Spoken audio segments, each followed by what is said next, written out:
सर्वसाधारण सभा नोटीस सभासदांकरिता कराड मध्यवर्ती सहकारी ग्राहक संस्था लिमिटेड कराडच्या भागधारकांची 33वी वार्षिक सर्वसाधारण सभा रविवार दिनांक 28 जुलै 2024 रोजी सकाळी 6:30 वाजता कराड येथे होणार आहे. तर 33व्या वार्षिक सर्वसाधारण सभेचा वृत्तांत वाचून कायम करते. विषय क्रमांक 2 23/24 सालच्या अहवाल ताळेबंद केल्यानुसार मान्यता देते. विषय क्रमांक 6 सन 2024-25 या वर्षाकरता वैधानिक लेखा परीक्षक यांची नियुक्ती करणे व त्यांचा नेमकांना ठरवणे. विषय क्रमांक 7 सन 2024-25 या वर्षाकरता सभासदांना रिबेट सवलत देण्यास मान्यता देणे. विषय क्रमांक 8 पोटनियम दुरुस्तीस मान्यता देणे. विषय क्रमांक 9 वार्षिक सर्वसाधारण सभेत अनुपस्थित असणाऱ्या सभासदांच्या अनुपस्थितीस मान्यता देणे. विषय क्रमांक 10 माननीय अध्यक्ष यांच्या परवानगीने ऐत्यावेळी आलेल्या सूचनांचा विचार करणे. सदर सभेस 1004 सभासदांनी उपस्थित राहणे विनंती. माननीय संचालक मंडळाच्या आदेशावर करून जनरल मॅनेजर स्थळ कराड नोटीस प्रसिद्धीचा दिनांक 13 जुलै 2024 दैनिक ऐक्य. धन्यवाद. माननीय अध्यक्ष यांना विनंती करतो की त्यांनी आपले प्रास्ताविक म्हणून व्यक्त करावे. अरविंद कुटुंब प्रमुख भाऊ, बँकेचे chairman doctor Eram, vice chairman Sameer Joshi, बँकेचे सीईओ माननीय दिलीप गुरव, अर्बन बाजारच्या व्हाईस चेअरमन गुरव वहिनी, माझे सर्व सहकारी संचालक, बँकेचे सर्व संचालक, आमचे उपस्थित सर्व सभासद, हितचिंतक आणि पत्रकार बंधू भगिनी. अहवाल वर्षामध्ये बाजारपेठेमध्ये अतिशय मंदी होती आणि त्या मंदीमध्ये तीव्र स्पर्धा, होलसेल विक्री करणाऱ्या व्यापाऱ्यांनी सुरू केलेलं रिटेलिंग, पर्जन्यमानाचं कमी प्रमाण आणि तसंच शेती आणि त्यास पूरक असलेल्या व्यवसायांचं विस्कटलेलं आर्थिक नियोजन या सर्वांचा परिणाम न होऊ देता सुद्धा मला सांगायला अतिशय आनंद होतो की संस्थेची विक्री 1,15,00,000 रुपयांनी वाढलेली आहे. माननीय संचालक मंडळाने मागच्याच वर्षी आमचं नवीन संचालक मंडळ निवडून आले आणि त्या मंडळामध्ये 40% महिला संचालक आहेत. त्यामुळं त्या सगळ्या नवीन संचालकांच्या सर्व सूचना ऐकून आमचा कार्यकाल मागच्या वर्षीपासून सुरुवात झाली आहे. अहवाल वर्षात एकूण विक्री 3,82,00,000 रुपये झालेली आहे. मागील वर्षी 2,67,00,000 रुपयांची झालेली आहे. व्यापारी नफा आणि इतर उत्पन्न असं एकूण उत्पन्न आमचं 50,37,000 इतकं झालेलं आहे. अहवाल वर्षात वार्षिक खर्च 48,85,000 इतका झाला असून घसाऱ्यापूर्वीचा नफा 5,11,000 इतका आहे आणि घसारा वजा जाता निव्वळ नफा आमचा 1,52,000 आहे.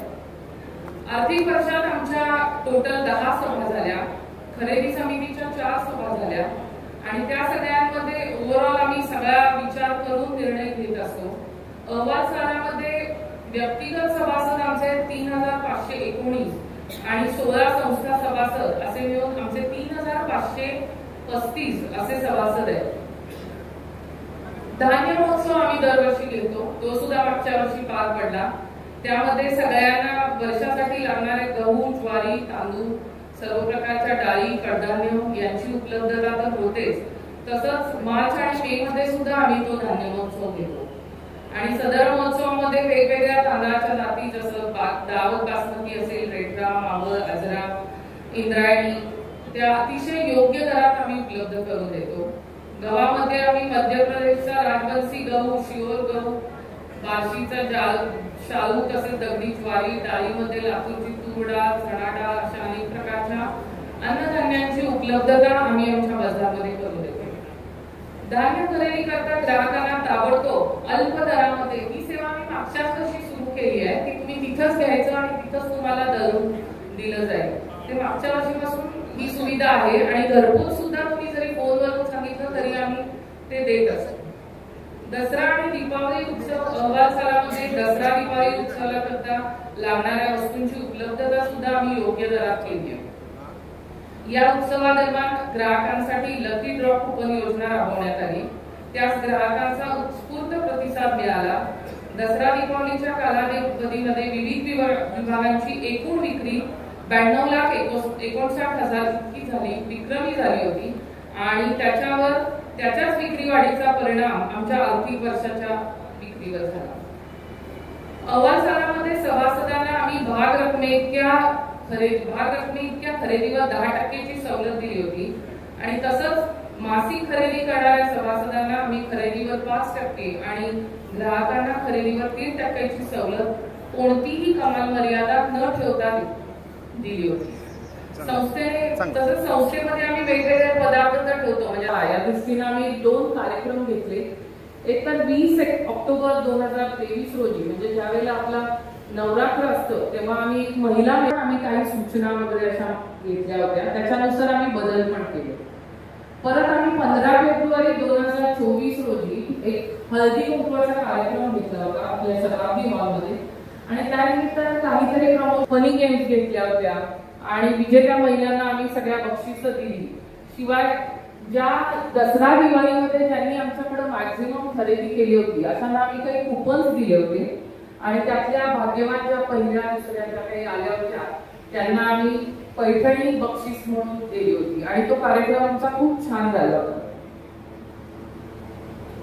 संस्थेची विक्री वाढली आहे त्यामुळं आम्ही आमच्याकडे सेवक काम करतात त्यांना आम्ही कराड अर्बन कोऑपरेटिव्ह बँकेच्या सेवक प्रशिक्षण आणि संशोधन केंद्र विद्यानगर मार्फत वेळोवेळी प्राध्यापक महावीर साळवी आणि त्यांचे सहकारी यांच्याकडून आम्हाला मार्गदर्शन पण मिळत असतं. आता यावर्षीचं थोडंसं सांगायचं म्हणजे सध्या आमची संख्या आहे 3,535 सभासद संख्या आणि ती मर्यादित असल्यामुळे ह्याच्या आधी आपली संख्या जास्त होती पण हळूहळू काही लोक कोणाचं मयत झालंय, कोणी इथून दुसरीकडे स्थायिक झाले त्यामुळे सभासद संख्या कमी झाली आहे. त्यामुळे आम्ही आता त्याच्यात बदल पोटनियमात करतोय की संचालक सदस्य संख्येत सुद्धा बदल करणार आहोत आणि तो ठराव येईलच त्याचा आपण मंजुरी देऊ. चालू आर्थिक वर्षी आता आम्ही काय काय करणार आहोत त्याचं थोडंसं. चालू आर्थिक वर्षी सभासदांना भाग रकमे एवढ्या खरेदीवर 10% रिबेट देण्याचा निर्णय आमच्या संचालक मंडळाने एकमताने घेतलाय. पण जर तुम्ही वस्तू स्वरूपात घेतलं तर आमचा रिबेट हा तुम्हाला 15% राहील, 5% आम्ही एक्स्ट्रा देऊ. म्हणजे तो रिबेट न देता आम्ही वस्तू स्वरूपात घेतलं तर 15% आम्ही देऊ शकतो. 1,000 रुपयाच्या भाग रकमे एवढ्या खरेदीवर वस्तू स्वरूपात घेतल्यावर आपण म्हणजे 150 रुपयाची रक्कम तुम्हाला मिळणार आहे. हे सगळं झालं मागच्या वर्षीचं. आता आपण नेहमीच्या प्रमाणात दरवर्षी आपल्याला काहीतरी नवीन करायला पाहिजे. तर मला एवढं सांगायचं आता सध्या आपण बघताय की आम्ही धान्य महोत्सव तर करतोच पण त्याचा लाभ खूप जण घेत नाही. म्हणजे आमचे सभासद 3,500 आहेत, म्हणजे जवळजवळ 3,535 आहेत. पण आता आम्हाला मीटिंगच्या नोटीस पाठवताना किंवा हे करताना लक्षात आलं की त्यातल्या 700 ते 1,000 लोकांपर्यंत जास्तीत जास्त आम्ही पोहोचू शकतो. तर या निमित्तानं मला एक सांगायचंय की सगळे जे आमचे सभासद आहेत त्यांनी आमचा सगळ्या गोष्टींचा लाभ घ्यावा, जास्तीत जास्त सभासदांनी यावं की ज्यामुळं मला विश्वास आहे की यावर्षी जे आम्ही 15% तुम्हाला रिबेट देतोय किंवा 10% जे खरेदीवर देतोय ते पुढच्या वर्षी आम्ही 20% जाऊ शकतो. त्यामुळे मॅक्झिमम सभासदांना माझी विनंती आहे की तुम्ही दर महिन्याला आमच्या इथे खरेदी करावी. त्यानंतर अजून काही गोष्टी अशा आहेत की सध्या तुम्हाला माहिती आहे लाडके बहीण योजनेचा सगळीकडे गवगवा चाललाय. तर त्या निमित्तानं मला पण असं म्हणायचं की आम्ही कशाला त्याच्यात कमी पाहिजे. आता पुढे नागपंचमी येते, रक्षाबंधन येते, आम्ही पण सुरू केली आहे लाडकी बहीण योजना. त्या निमित्तानं आमच्याकडे जी ज्वेलरी वगैरे आहे त्याच्यावर तुम्हाला 25-40% आम्ही ऑफर जाहीर करतोय. नंतर स्टील, प्लास्टिक, क्रॉकरी यासारखे जे आयटम आहेत म्हणजे जे आपल्याला धान्य रोजच्या ह्याच्याशिवायचे जे वेगळे आयटम आहेत त्याच्यावर सुद्धा आम्ही 15% आर्टिकल्स आहेत त्याच्यावर आम्ही 25% देतोय आणि हे लाडकी बहीण योजनेअंतर्गत आम्ही पण सुरू करतोय. नंतर दिवाळी आणि पाडव्याला तर मी सांगितलंच तुम्हाला की होलसेल दरात आमच्याकडे रिटेल विक्री होती. तुम्हाला मॅक्झिमम लाभ देण्याचा प्रयत्न आम्ही करतोय. नंतर आणि एक गोष्ट जी मला सांगावीशी वाटते की मी मागच्या वर्षीच्या माझ्या ह्याच्यात सुद्धा सांगितलं होतं की वेगवेगळ्या महिला बचत गटांना आम्ही सांगतोय की तुम्ही या, आमचा प्लॅटफॉर्म आहे, तुम्ही आमच्या इथं तुमच्या वस्तू विकायला ठेवा. सध्या काहीतरी विका आणि कमवा ही योजना आहे आणि त्या निमित्तानं काही बचत गटांनी मागच्या वर्षी मी आवाहन केल्याप्रमाणे काही बचत गट आमच्याकडे आले. त्यांना आम्ही काही कन्साइनमेंट बेसिसवर त्यांच्या वस्तू विकायला आम्ही प्लॅटफॉर्म देतो. त्यांना अंदाज येतो की किती खपतायत किती नाही, त्यांनी काय बदल केले पाहिजे. तर परत एकदा त्या निमित्ताने मी सांगते की अजून सुद्धा काही बचत गट असतील, तुमच्या माहितीत काही महिला असतील ज्या घरी काही उत्पादनं बनवतात, त्यांना आपल्या इथे लोकल ह्याच्यावर आम्ही प्लॅटफॉर्म उपलब्ध करून देऊ. यानंतर मला अजून एक सांगायचंय की गणपती आणि गौरीच्या वेळेला वर्षभर आपल्या भारतीय संस्कृतीवर आपल्याला माहितीच आहे, वर्षभर वेगवेगळे सण होतात. बऱ्याच वस्तू असतात की ते त्या सणाच्या निमित्ताने आपल्याला लागतात. आता थोडक्यात सांगायचं झालं तर पुढचा येणारा सण आहे गणपती आणि गौरीचा. त्यावेळेला वाती असतात, अष्टगंध असतात, मोदक असतात, कुंकूचे प्रकार असतात, उदबत्त्या असतात. तर त्या निमित्तानं सगळ्यांनी आमच्या इथं यावं. आम्ही सुद्धा बऱ्याच प्रकारची उत्पादनं, बऱ्याच वेगवेगळ्या कंपन्यांची उत्पादनं ठेवलेली आहेत. तर तुम्ही व्हिजिट द्या. म्हणजे व्हिजिट दिल्यानंतर आपल्याला दिसतं की किती प्रकारचे आहेत आपल्याकडं. त्यामुळं वेगवेगळ्या सणाला लागणाऱ्या त्या वेळच्या वस्तू सगळ्या मॅक्झिमम आम्ही आमच्या इथे उपलब्ध करून द्यायचा प्रयत्न करतो. आता आम्हाला माहितीच आहे की आमचे काही कस्टमर्स तर आमचे लॉयल कस्टमर्स आहेत, पण आम्ही पण बरेच प्रयत्न करतोय की आमचे जे नॉर्मल कस्टमर्स आहेत किंवा जे एकदा व्हिजिट करतात ते कस्टमर्स आमचे रिपीट झाले पाहिजे. त्याच्यासाठी आम्ही सर्वतोपरी प्रयत्न करतोय. सध्या तर मार्केटिंगचा जमाना आहे, त्यामुळे वेगवेगळ्या स्कीम्स तर निघतीलच, पण सध्या आमचा असाही एक प्रयत्न चालू आहे की एका क्लिकवर, म्हणजे तुम्हाला आमची सगळी लिस्ट माहित असेल तर त्याच्यानुसार तुम्ही घरी बसून एका क्लिकवर तुम्हाला जी काही उत्पादन म्हणजे जे वस्तू हवेत त्या कशा प्राप्त करून देता येईल त्याच्यावर आमचा विचार चालू आहे. होप सो पुढच्या मीटिंग पर्यंत आम्ही त्याच्यातनं चांगलं सोल्युशन घेऊन तुमच्यापर्यंत आलो तर पुढच्या वेळेला मी अजून त्याच्यापेक्षा चांगले रिझल्ट तुमच्यापुढे देऊ शकेन. या सगळ्या गोष्टींमध्ये परत एकदा मला सांगायचंय, या सगळ्या वेगवेगळ्या योजना तर आम्ही करतो, पण या सभासदांवर, त्यामुळे या कुटुंबामध्ये जे काही आमचे सभासद आहेत, जे कस्टमर्स आहेत ते आमचे मायबाप आहेत. जे आमची अर्बन बँक आहे तो आमचा भाऊ आहे आणि ज्या आमच्या अर्बन कुटुंबाच्या सगळ्या संस्था आहेत त्या आमच्या छोट्या बहिणी भाऊ आहेत. त्यामुळे सगळं कुटुंब जर आपल्याला वर आणायचं असेल तर तुमच्या सगळ्यांच्या साथीची आम्हाला गरज आहे आणि त्यामुळं बाजारच्या प्रगतीमध्ये दरवर्षी वाढच होत जाईल. एकमेकांच्या साथीनं आपण चांगला प्रोग्रेस करू याची मला नक्की गॅरंटी वाटते. या निमित्तानं हे सगळं आता माझं मनोगत सांगून झालेलं आहे. त्यातून आणि कोणाला काही सूचना असतील तर त्यांनी नक्की आमच्याशी संपर्क करावा, माझ्याशी करावा, नाहीतर आमच्या बाजारमध्ये आमचे मॅनेजर आहेत त्यांच्याशी संपर्क करावा. तुमच्या सर्व सूचनांचा योग्य तो परी विचार केला जाईल. एवढं माझं मदत करते. परत एकदा सांगायला मला हे वाटतंय की या संस्थेच्या ह्याच्यामध्ये सर्व लोकांचा प्रगतीच्या संस्थेच्या प्रगतीत सर्वांचा मोलाचा वाटा आहे आणि असंच यापुढे आमची उत्तरोत्तर प्रगती होत राहील असा विश्वास मला वाटतो. आणि एवढं बोलून मी माझं मनोगत पूर्ण करते. धन्यवाद. जय हिंद, जय महाराष्ट्र, जय सरकार. सुनील पुरुषोत्तम कुलकर्णी. सन 2023-24 सालासाठी केलेल्या अंदाजपत्रकातील तरतुदीपेक्षा पुढील बाबीवर कमी अधिक खर्च झाले आहे.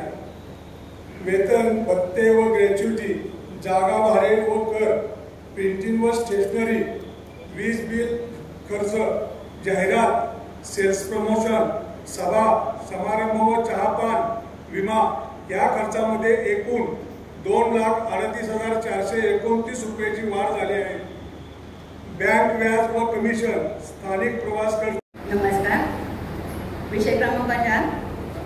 सन 2023-24 वर्षाचे वैधानिक लेखापरीक्षण मेसर विनोद लक्ष्मण सावंत आणि कंपनी चार्टर्ड अकाउंटंट्स कराड यांनी केले आहे.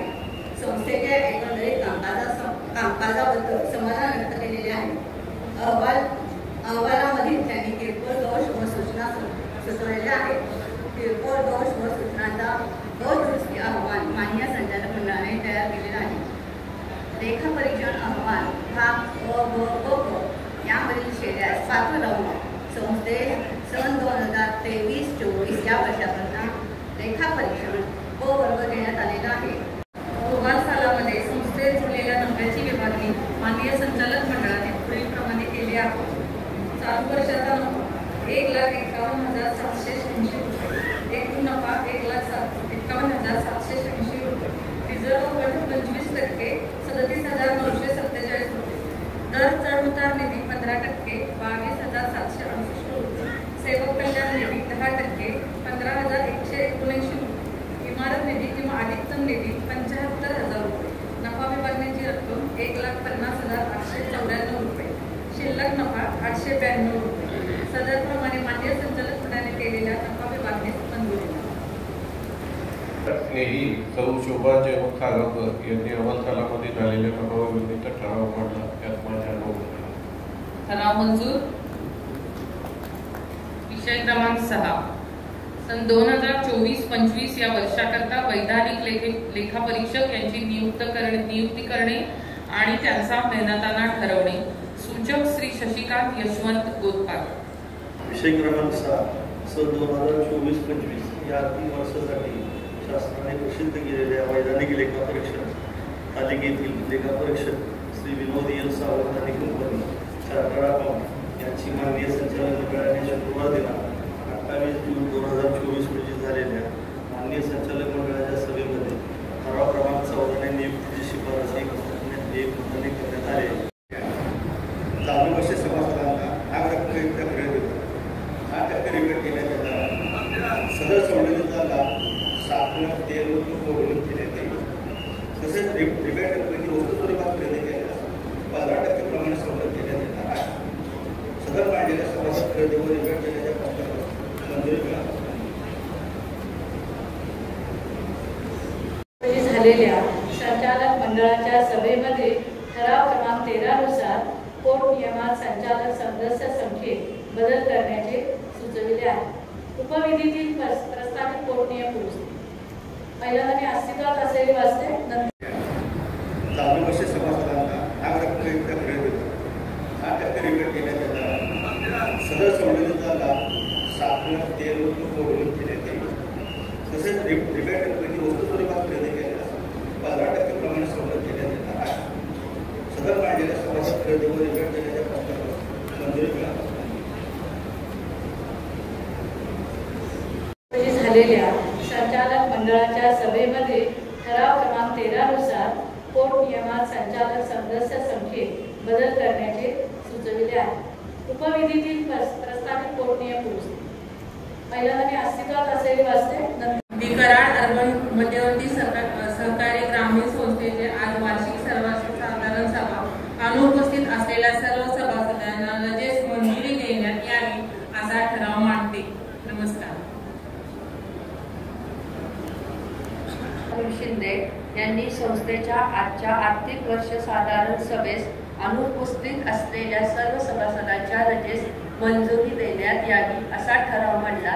त्यास माझे अनुमोदन आहे. त्यांच्या परवानगीने आमच्या उपाध्यक्षा सौ जयश्री गुरु.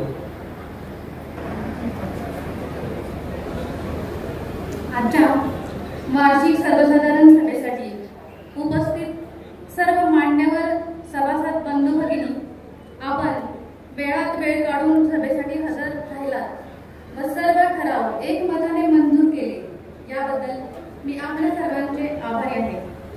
संस्थेच्या प्रगतीमध्ये अतिशय मोलाचा वाटा असणारे आणि वेळोवेळी मदत करणारे आमचे मार्गदर्शक सर्व संस्था, यामध्ये द कराड अर्बन बँक सर्व संचालक तसेच सेवक वर्ग या सर्वांचे खूप आभार. कराड स्वयंसेवक पतसंस्था, कराड अर्बन महिला गृहोद्योग, द श्री एरम मूकबधिर विद्यालय, Shriram Devasthan trust Chaphal, Shivajinagar housing society Karad, उपजिल्हा रुग्णालय कराड या सर्व संस्थांचे पदाधिकारी, ग्राहक यांचे मनापासून आभार मानते. संस्थेचे लेखापरीक्षक, सल्लागार तसेच दुकान निरीक्षक अधिकारी कराड या सर्वांच्या सहकार्याबद्दल आभार मानते. सर्व संस्थांचे ग्राहक, व्यापारी, पुरवठादार, हितचिंतक, माननीय